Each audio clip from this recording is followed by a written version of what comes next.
Hello and welcome to एकेरो। My name is Akshita Bhati और आज का जो वीडियो है ना वो बहुत ज़्यादा इंपॉर्टेंट वीडियो है क्योंकि इतने सारे बच्चों की ये क्वेरी होती है। इतने सारे बच्चे जो है यूट्यूब पे सर्च करते हैं कि मेरे को इसकी कोई टिप दे दो, इसकी कोई ट्रिक दे दो, इसकी कोई किताब दे दो, इसका कुछ मंत्र बता दो यार पर इसमें नंबर पूरे आ जाए। तो मैं और ज़्यादा नहीं बताती हूँ आपको, मैं सिंपल बता देती हूँ आज का टॉपिक क्या है। ठीक है, आज का जो टॉपिक है वो ये है कि भाई मैथ्स में 100 में से 100 कैसे लाए।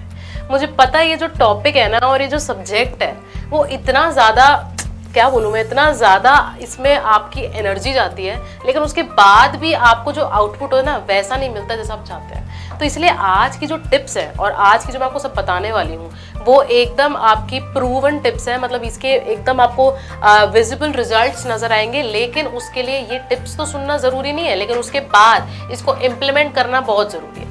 तो आइए शुरू करते हैं। ठीक है, इसकी कुछ मैं आपको टिप्स बताऊंगी जो आप फॉलो करेंगे। ठीक है, कुछ दिनों के लिए आप फॉलो कीजिए। आपको देखिए सबसे पहली जो चीज़ होने वाली है ना, आपके अंदर कॉन्फिडेंस आने वाला है। ठीक है, और आप बताइए कि अगर बंदे में कॉन्फिडेंस आ गया कि वो कर लेगा तो फिर क्या कोई चीज़ रोक पाई है?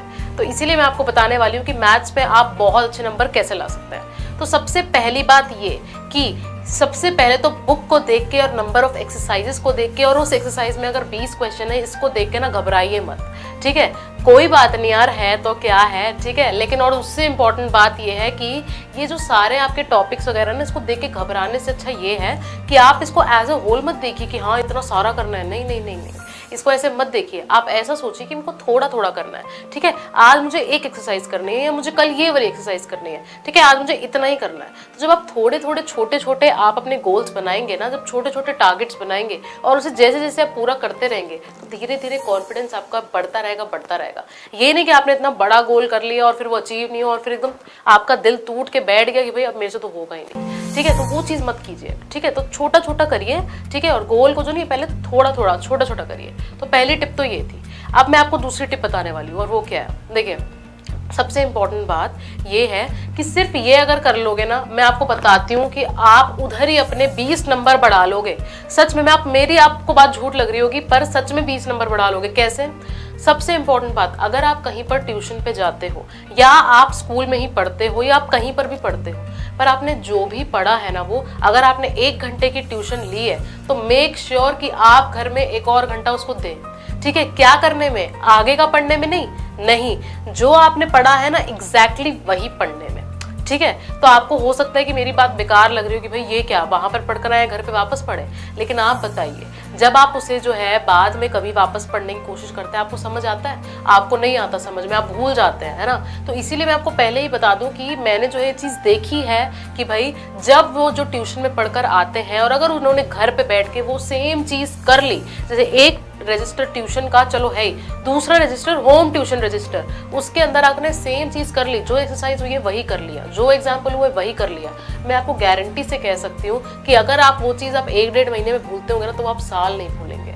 तो ये चीज़ मैं आपको आपको मैं बेट लगा के कह सकती हूँ। ठीक है, कि आपको जो है बहुत ज़्यादा बढ़िया लगेगी और मैं शर्त लगाती हूँ कि आपको इसमें बहुत से रिजल्ट्स नजर आएंगे।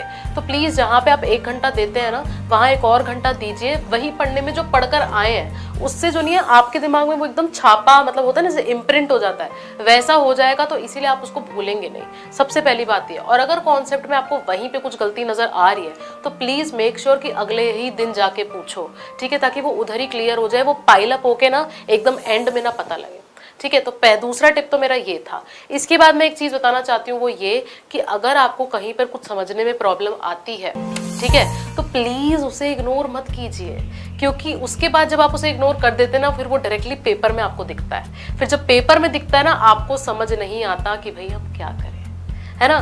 तो इसीलिए आपकी ये मतलब टिप ये है कि भाई प्लीज आप अपने जो प्रॉब्लम्स है उसको इग्नोर मत कीजिए। ठीक है, अब मैं आपको बताने वाली हूँ नेक्स्ट टिप, जो कि है ये कि देखिए मेरा जो फंडा है मैं आपको एक बार बता देती हूँ। एक आपके चैप्टर में ना अगर आपका एक फॉर्मूला है फॉर एग्जाम्पल, ठीक है, आपके 2 फॉर्मूले 3 फॉर्मूले है ना, तो उसके जो आपके नंबर ऑफ क्वेश्चंस हैं या तो टाइप्स ऑफ क्वेश्चंस हैं वो आपके 4-5 ही होते हैं। मतलब या तो फिर चलो 6-7 हो जाएंगे। ठीक है, किसी में कोई चीज़ मिसिंग होगी, किसी में कोई चीज़ मिसिंग होगी। ठीक है, किसी में कोई पुराना कॉन्सेप्ट लगा हुआ होगा, किसी में कुछ होगा। ठीक है, लेकिन होता सब में सेम बात है। तो अगर आप पहले से ही पूरा चैप्टर जब आप समझ लेते हैं उसके बाद अगर आप टाइप्स डिवाइड कर देंगे, है ना, तो जब पेपर में आएगा ना आपके पास कि हाँ भाई ये वाला क्वेश्चन है, तो आप तुरंत उसका टाइप पकड़ लेंगे कि भाई हाँ ये ना इस टाइप का क्वेश्चन है, ठीक है, इसमें ना ऐसे करते थे। मैं एग्जांपल देती हूँ आपको, जैसे कि मैं, ये बहुत बेसिक एग्जांपल है पर फिर भी मैं आपको देना चाहती हूँ कि जैसे कि आपका जो है कुछ पर्टिकुलर फॉर्मूला है, ठीक है, पाई आर स्क्वायर है, कोई भी स्क्वायर है ऐसे करके, तो किसी में आपको डायमीटर गिवन होगा तो ये टाइप 1 हो गया, किसी में आपको रेडियस गिवन होगा ये टाइप 2 होगा, किसी में आपको एरिया गिवन होगा ये टाइप 3 होगा, किसी में आपको सर्कमफ्रेंस गिवन होगा उससे एरिया निकालना होगा ये टाइप 4 होगा, है ना। तो ये डिफरेंट टाइप्स ऑफ क्वेश्चन है, लेकिन इसमें यूज एक ही फॉर्मूला होता है। तो अगर आप कोई भी सब्जेक्ट पढ़ रहे हैं, ठीक है, मैथ्स पढ़ रहे हैं, उसमें अगर आप टाइप्स डिवाइड कर लेंगे ना और आप ये देख लेंगे कि इस टाइप में ऐसा करना है, उस टाइप में ऐसा करना है, इस टाइप में ऐसा करना है, तो भाई कोई भी क्वेश्चन आए वो किसी ना किसी टाइप में तो बैठेगा ना, है ना। और जब वो किसी भी टाइप में बैठेगा तो फिर आपको जो नहीं बड़ी आसानी हो जाएगी उस क्वेश्चन को करने के लिए कि आपको नेक्स्ट करना क्या है, ठीक है। तो ये मेरा एक और टिप था। एक और टिप मैं आपको देना चाहती हूँ, वो क्या है, देखिए आप, सबसे इंपॉर्टेंट बात है, जैसे लीनियर इक्वेशंस होती है, कुछ भी होता है, सबसे पहले देखा कीजिए कि भाई क्वेश्चन चाहता क्या है। कई बार ऐसा होता है कि हम क्वेश्चन को सही से समझते नहीं है और हम फटाक से करना शुरू कर देते हैं और फिर अटक जाते हैं। उससे अच्छा ये है कि मैं हमेशा बोलती हूँ कि क्वेश्चन का ना एक पूरा फॉर्म होता है, एक ढांचा होता है, एक स्ट्रक्चर होता है। आप ये देखिए कि भाई क्वेश्चन में पूछा क्या है और गिवन क्या क्या है। क्वेश्चन तो होता ही है, उसमें आंसर भी छुपा होता है, पर वो हम में से बहुत लोग नहीं ढूंढ पाते। तो मैं आपको यही कहूंगी कि सबसे पहले क्वेश्चन में जो जो गिवन है ना उसको एज इट इज जो है अपनी आंसर शीट में उतार लो, फिर जो चीज निकालनी है ना उधर क्वेश्चन मार्क डाल दो। अब उसको और उस पर पहुंचने के क्या क्या रास्ते हैं ना, सब तरीके देख लो, कोशिश कर लो, और फिर उसमें देखो कि सबसे ज्यादा एप्ट क्या है, उसमें से क्या क्या चीजें मौजूद हैं आपके पास ऑलरेडी और उसमें क्या लगेगा, देखना आप आसानी से, बड़े आसानी से पहुंचोगे। तो उसके बाद जो एक और टिप है वो मैं आपको ये बताना चाहती हूँ कि देखिए आप कोई भी क्लास के हैं, ठीक है, आप कोई भी क्लास के हैं पर आपका मैथ सब्जेक्ट है, उसमें आपको एक बात बताना चाहती हूँ कि अगर आप कभी चाहते हैं कि मैथ्स में आपके अच्छे नंबर आए तो प्लीज क्वेश्चन को तो पहले रटना बंद कर दें। क्वेश्चन को रटने से कोई फायदा नहीं है। अब वो टाइम गया कि भाई आपके क्वेश्चंस रिपीट होते थे, कोई भी क्वेश्चन आ सकता है, चेंज होके आ सकता है, रटने का कोई फायदा नहीं है। आपको कॉन्सेप्ट पढ़ना ही पड़ेगा, इट्स मैंडेटरी, ठीक है। तो इसीलिए मैं आपको कहूंगी कि भाई रटने से अच्छा ये है कि भाई समझ के करो, ठीक है, तो समझ के करो। और उसके बाद जो टिप आ रही है वो उससे भी ज्यादा इंपॉर्टेंट है, वो ये कि आप एक बात को प्लीज कभी मत भूलना, वो ये कि आप जो है एक क्वेश्चन करके, एक एक्सरसाइज करके, 4 चैप्टर करके प्लीज आप मत एक्सपेक्ट करना कि आपके 90% अबव आएंगे या 100 में से 100 आएंगे।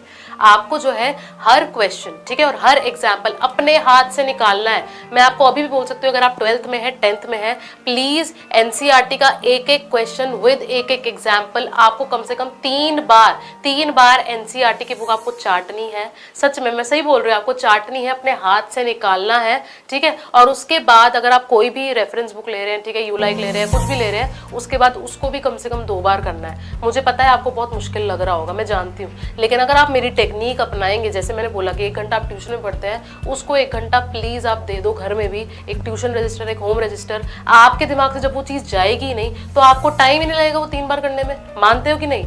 मैं आपको कह रही हूँ 10 दिन करके देखो, अगर रिजल्ट नहीं मिलता तो वापस इसी वीडियो में कमेंट करना, मिलेगा, लेकिन उसको रिलीजियसली आपको करना पड़ेगा, ठीक है। एक ये बात ध्यान रखो। तो प्लीज एक एक वीडियो जो है, वीडियो कह रही सॉरी, ठीक है, एक एक जो आपका एक्सरसाइज है और उसमें जो एक एक क्वेश्चन है विद एग्जाम्पल आपको अपने हाथ से जरूर निकालना है। और दूसरी बात ये, मैं ये टॉपरों के लिए बता रही हूँ और जो मीडियोकर है उनके लिए भी बता रही हूँ। देखो अगर 80 नंबर का आपका पेपर है तो उसमें से 70 तक लाना आसान है, मैं खुद बोलती हूँ आसान है, हर कोई ला सकता है। अगर अभी आपके 10-20 नंबर पासिंग नंबर भी लाते हैं ना तो भी आप ला सकते हो इन टिप्स को फॉलो करने के लिए। लेकिन अगर आपकी इच्छा है ना कि उस 75 से 80 के बीच में लाने की, तो प्लीज एक चीज बता देती हूँ कि वो बहुत कम बच्चे होते हैं, ठीक है। आपके 50 में से 10 बच्चे ले आएंगे, 70 हो सकता है, ठीक है, चाहे तो वो 50 भी ला सकते हैं, लेकिन उसमें से 5 या 6 ऐसे होते हैं, 2-3 ऐसे होते हैं जो असल में 75 में से 80 के बीच में लाते हैं। उसके लिए आपको जो है ना एक कंसिस्टेंसी मेंटेन करनी पड़ेगी। ग्राफ कभी भी ऊपर नीचे अच्छा नहीं होता है, नहीं, ग्राफ हमेशा नीचे से ऊपर ऊपर ऊपर ऊपर ऊपर ऊपर अच्छा होता है, ठीक है। तो इसीलिए मैं कहूंगी कि वो बात अच्छी नहीं कि आप कभी भी गिर जाओ, वो बात बेटर है कि धीरे धीरे चलो पर चलते रहो, तो ठीक है। तो कंसिस्टेंसी जो मेंटेन करेगा ना वो इस रेंज में नंबर जरूर ला पाएगा। तो ये कुछ टिप्स थी, ठीक है, मेरी तरफ से आपको स्पेसिफिकली सीक्रेट टिप्स थी, और भी कहीं मिलती है तो मेरे को जरूर बताना, लेकिन ये प्रूवन है, ठीक है। तो प्लीज आप इनको फॉलो करना, ठीक है, ताकि आपको जो है काफी ज्यादा अच्छे रिजल्ट्स मिले, ठीक है। So thank you so much, keep studying, keep enjoying and will meet soon. Thank you.